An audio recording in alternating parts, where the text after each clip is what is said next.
Discipulado celestial. El discípulo y Dios. Tema 32. El proceso de aprender la obediencia. En 1 de Samuel 15:22 leemos: Y Samuel dijo: ¿Se complace Jehová tanto en los holocaustos y víctimas como en que se obedezca a las palabras de Jehová? Ciertamente el obedecer es mejor que los sacrificios, y el prestar atención que la grosura de los carneros. Obedecer es mejor que los sacrificios. Esta es una de las declaraciones más cruciales en todo el Antiguo Testamento. ¿Cómo llegó Samuel a esa conclusión? ¿Se despertó una mañana con ese pensamiento? ¿Se lo dijo Dios con voz audible? ¿O lo aprendió por medio de la experiencia? Creo que la clave está en esto último. La vida misma le enseñó a Samuel esta sencilla y profunda verdad. ¿Por qué lo hice? ¡Qué tonto soy! Antes de salir me jactaba de que nunca haría algo semejante, y ahora me odio por eso. A menudo oigo estos comentarios de personas que fueron infieles a sus cónyuges.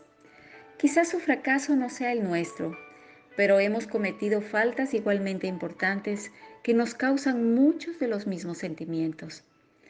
El enemigo ama más la culpa producida por el pecado que el pecado en sí. El pecado dura un momento, pero se soluciona con el perdón.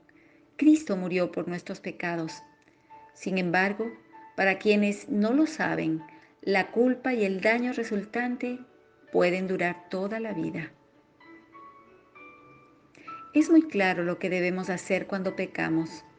Primera de Juan 1:9 nos dice: si confesamos nuestros pecados, Él es fiel y justo para perdonar nuestros pecados y limpiarnos de toda maldad. Después de la confesión debe haber regocijo. Recuerdo cuando una tarde salí a caminar y a orar para tener un tiempo de confesión.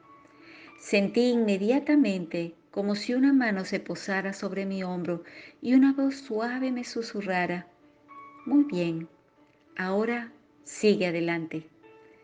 Sentí en mi espíritu esa paz que debe seguir a la confesión.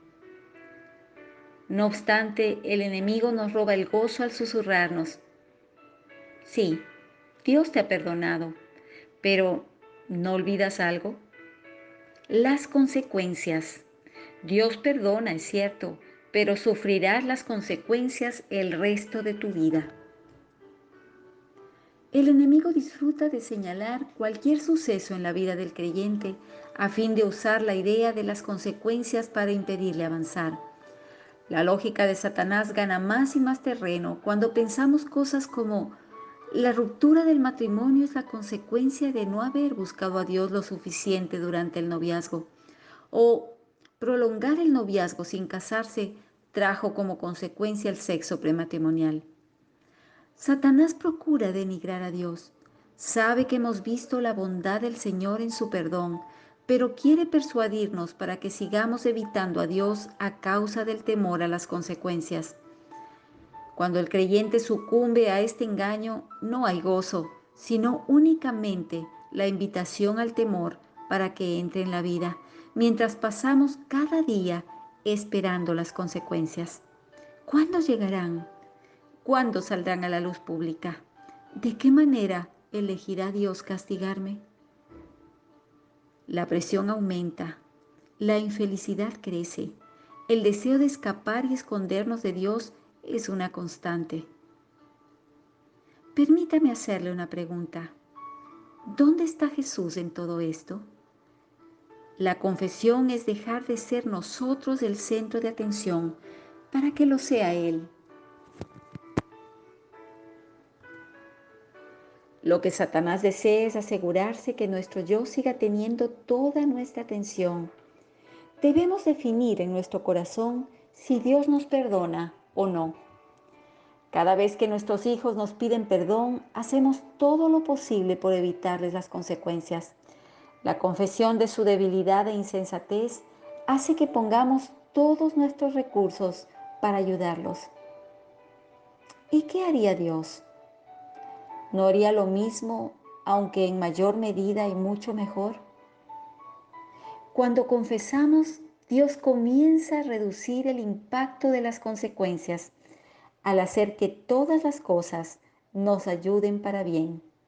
Hasta nos limpia de toda maldad. Hay dos aspectos a tener en cuenta frente al fracaso: la confesión y el poder limpiador de Dios. ¿Cómo nos limpia Dios? Utilizando lo natural para hacernos personas sobrenaturales. Los sucesos naturales hacen que la verdad recorra el camino de 45 centímetros desde la cabeza hasta el corazón. El fracaso es de la carne, y la carne es la condición del hombre cuando se encuentra bajo la influencia de cualquier otra cosa que no sea Dios y pertenece al reino de lo natural. ¿Qué nos enseña el fracaso en el ámbito de lo natural? Nos revela la desagradable realidad de que somos más débiles de lo que creíamos.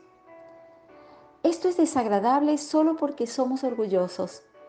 Hemos hecho las cosas a nuestra manera sin tener en cuenta la sencilla verdad que cuando nos gloriamos en la debilidad, esta es reemplazada por la fortaleza de Dios. Frente a nuestros fracasos, Dios tiene un resultado deseado. Su objetivo para nosotros no son las consecuencias, el temor, el odio hacia nosotros mismos, ni años de castigo, sino simplemente el reconocimiento de nuestra debilidad y humildad. Cuando esta conciencia pase de la cabeza al corazón, usted confesará: soy demasiado insensato, débil, temeroso como para pensar que puedo aventurarme en tal o cual situación sin Él. Dirá esto antes de entrar en la situación y no después. Esta nueva conciencia le ayudará a mantenerse alejado del peligro y cerca del Señor. La derrota en el ámbito de lo natural es útil para Dios por su poderosa enseñanza. A través de la experiencia nos hartamos de nuestro yo.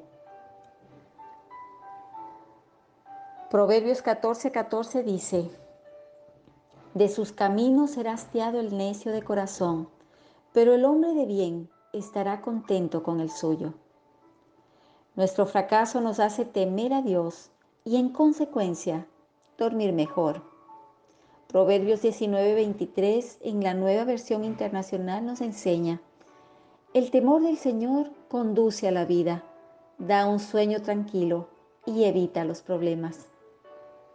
¿Qué le enseñó el fracaso o de qué lo limpió que ninguna otra cosa podría haber hecho? Alabe a Dios por eso.